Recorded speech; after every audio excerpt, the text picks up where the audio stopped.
Baiklah, kita kembali lagi ke bagian ketujuh. Ini masih dicontoh soal akuntansi perusahaan jasa PT Bangun Ruko yang didirikan oleh Tuan Rido dan Tuan Ali. Ini dia perusahaan jasa bergerak di bidang sewa bangunan dan tanah. Ini lanjut ke soal nomor 12. Ini nomor 12 tanggal 30 Oktober 2022. Ini diterima pembayaran uang jaminan dari PTS Hardware transaksi tanggal 17 Oktober 2022 sebesar Rp362.250.000. Di video bagian 6 kita sudah menjurnal itu di piutang deposit atau security deposit. Ini uang jaminan, ini security deposit ya. Ini jurnalnya apa? Tanggal 30 nomor 12 ini tanggal 30 Oktober 2022. Ini jurnalnya adalah ini diterima di Bank BCA ya. Ini BCA IDR 8706045355. Jadi uangnya diterima di Bank BCA. Jurnalnya adalah di sini BCA IDR. Ini nomor rekeningnya.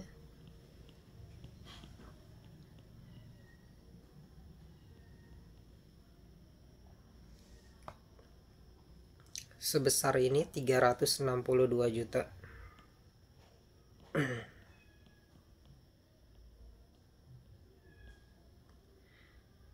Pada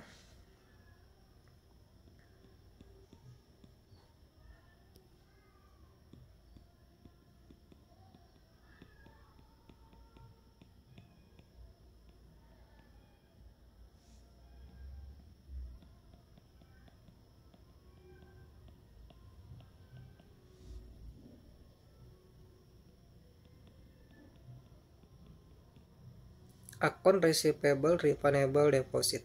Ini kenapa kalau yang sebelum-sebelumnya kan di depannya ada operating kan, akun receivable. Kalau ini akun receivable refundable deposit. Jadi ini karena tidak ada hubungannya dengan kegiatan operasional, jadi kita bikinnya akun receivable refundable deposit sesuai pada tanggal 17 Oktober. Nanti teman-teman lihat di video bagian ke-6. Ini di kreditnya sebesar Rp362.250.000.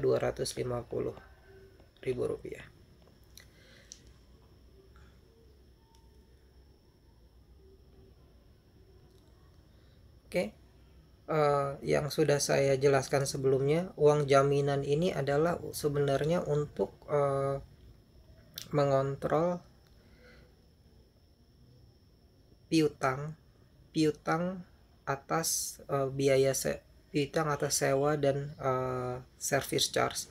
Makanya sebelumnya uang jaminan ini dihitung berdasarkan 3 bulan uang sewa dan 3 bulan dari biaya service charge. Contoh, kalau teman-teman contoh PTS Hardware sudah 3 bulan berturut-turut tidak bayar, maka akan dipotong dari uang jaminan tersebut. Nah, sebenarnya ini uang bukan uang dari kegiatan sewa menyewa yang memang sifatnya harus dikembalikan. Makanya ada satu jurnal lagi di sini. Teman-teman kan tadi jurnalnya kan ke sebelumnya adalah ke garansi deposit kan. Nah, di sini teman-teman jurnal lagi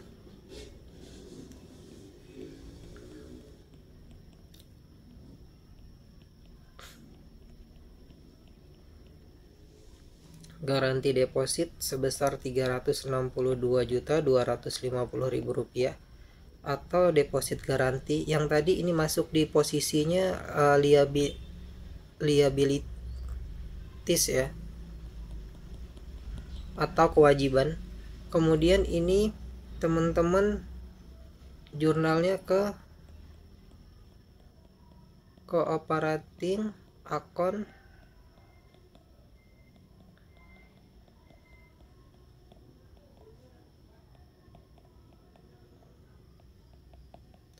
nah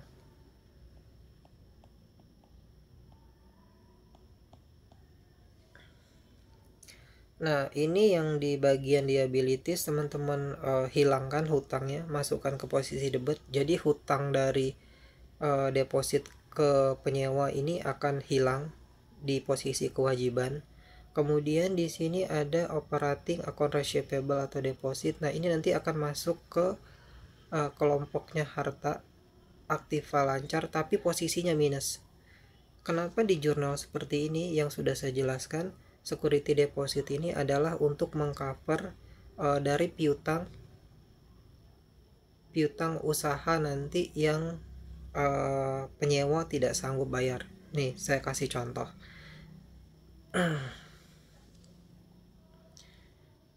Contoh piutang ini PTA, contoh ya ini PTA. Ini piutangnya sebesar misalkan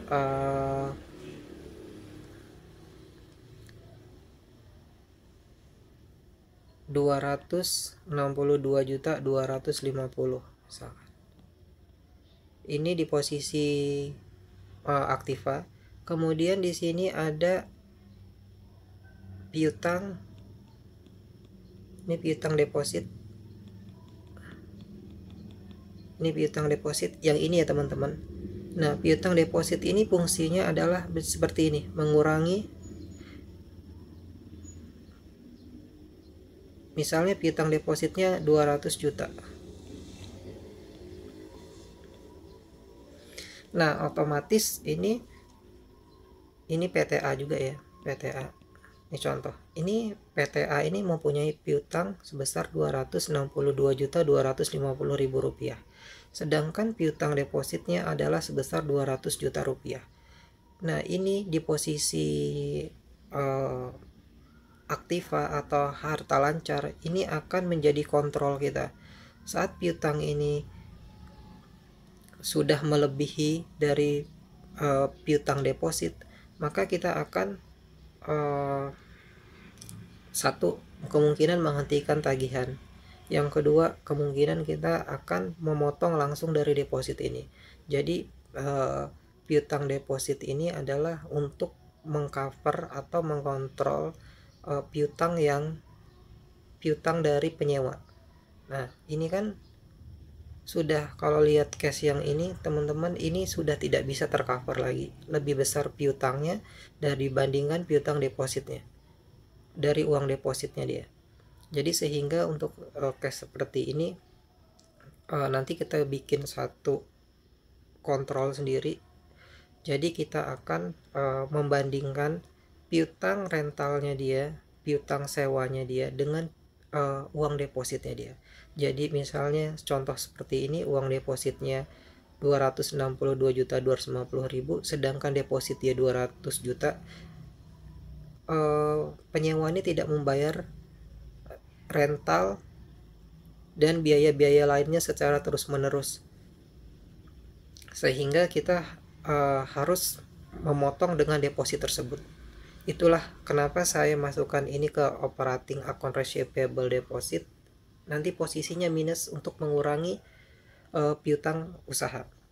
Oke. Lanjut tanggal 31 Oktober 2022.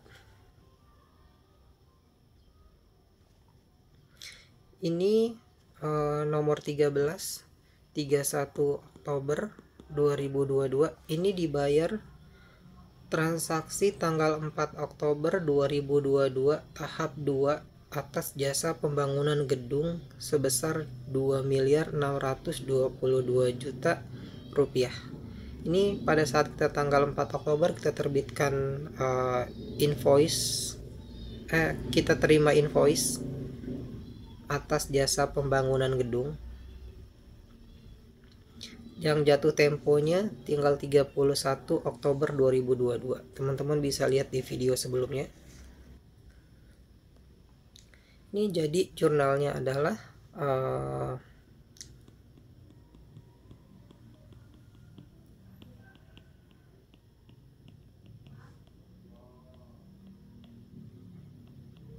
Ini operating account payable atau hutang operasional. Ini sebesar 2 juta rupiah. Pada BCA IDR, ini nomor rekeningnya.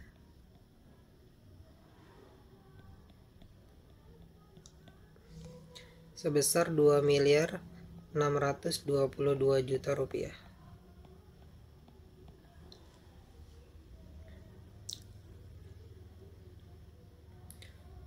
Lanjut soal nomor 31. Ini nomor 13.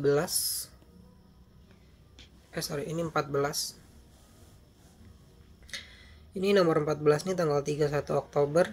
Ini diterima pendapatan bunga bank jasa giro rekening BCA. Ini nomornya, nomor rekeningnya. Ini dapat pendapatan bunga itu sebesar 6.224.298 rupiah. Ini auto kredit. Ini auto kredit dari rekening koran ya. Ini rekening koran perusahaan. Dan dibayar biaya PPh sebesar 1.244.860 rupiah. Ini auto debit dari rekening koran juga. Jadi tanggal 31 ini Oktober 2022. Ini pendapatan bunga bank jasa giro. Jadi jurnalnya adalah BCA IDR nomor 8706045355. Ini sebesar 4.974.921 rupiah. Pada interest income atau pendapatan bunga saving, ini atas simpanan uang kita di bank, di kreditnya sebesar 4.974.921 rupiah. Ini angkanya dapat dari mana? Ini pendapatan bunga bank dikurang dengan biaya PPh, inilah totalnya. Kenapa jurnalnya seperti ini? Karena biaya PPh ini kan dipotong oleh pihak bank yang bersifat final. Nah, jadi kita hanya mengakui pendapatan bunga itu sebesar total pendapatan bunga dikurangi biaya PPh. Biaya PPh ini adalah PPh final. Jadi biaya PPh final ini cara hitungnya seperti ini. Untuk bunga ini total dari pendapatan bunga dikali 20%. Jadi biaya PPh-nya adalah 1.244.860 rupiah. Kalau teman-teman seperti ini, saya pengen jurnal deh untuk biaya PPh-nya sebesar 1.244.860. Teman-teman bisa menjurnal ke akun biaya. Cuma nanti pada saat koreksi fiskal itu akan dikurangi oleh bagian pajak atau orang pajaknya. Itu koreksi fiskal negatif ya kalau nggak salah. Jadi biaya itu akan dikeluarkan dari laporan keuangan. Makanya jurnalnya langsung seperti ini. Kebanyakan pengalaman saya bekerja seperti ini. Lanjut. Ini tanggal 31 Oktober 2022. Ini soal nomor 15. Ini sama seperti soal nomor 14. Ini diterima pendapatan bunga bank jasa giro dari rekening BNI nomor sekian sebesar 2.138.911. Ini auto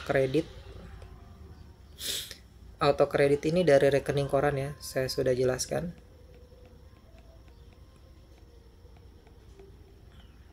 Jadi ini kita dapat informasi pendapatan bunga ini dari rekening koran. dan dibayar biaya PPh sebesar 427. Ini juga auto debit dari rekening koran. Jadi ini semuanya langsung di auto debit dan auto kredit dari rekening koran. Jadi ini teman-teman, ini 2.138.911. Teman-teman kurangin dulu 427.782. Ini jadi totalnya adalah 1.728.621 rupiah yang akan kita jurnal. Jadi ini jurnalnya uang masuk BNI IDR, ini nomornya 0448887991 sebesar 1.728.621 di debit masuk. Kemudian ini interest income atau pendapatan bunga, ini saving ya. Di kreditnya sebesar 1.728.621.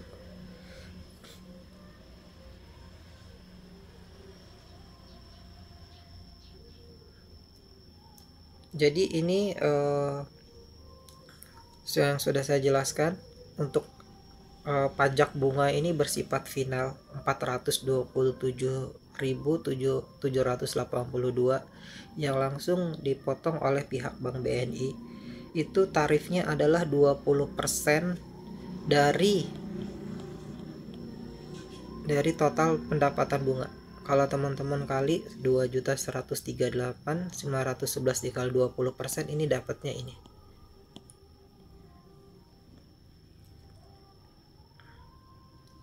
Kenapa tidak di jurnal itu masing-masing contoh pendapatan Bank BNI pada pendapatan bunga sebesar 2 juta. Misalkan contoh, ini BNI pada pendapatan bunga. Misalkan 2.138.911. Atau di sini kita jurnal biaya PPh pada BNI sebesar 427.782. Nah, ini karena bersifat biaya PPh ini bersifat final yang nanti akan dikoreksi fiskal di perpajakan, makanya kita harus kita menjurnalnya sebesar ini gitu. Total pendapatan bunga dikurang biaya PPh. Nanti yang kita akui, kita jurnal seperti ini. Karena walaupun kita jurnal seperti ini, nanti kita akan dikoreksi fiskal di pajak. Ini untuk video bagian 7 mengenai jurnal PT Bangun Ruko, sewa bangunan dan tanah saya cukupkan. Nanti kita akan lanjut ke soal selanjutnya untuk rekap dan ulasannya. Ini jangan lupa ya teman-teman untuk di like, share, and subscribe. Terima kasih.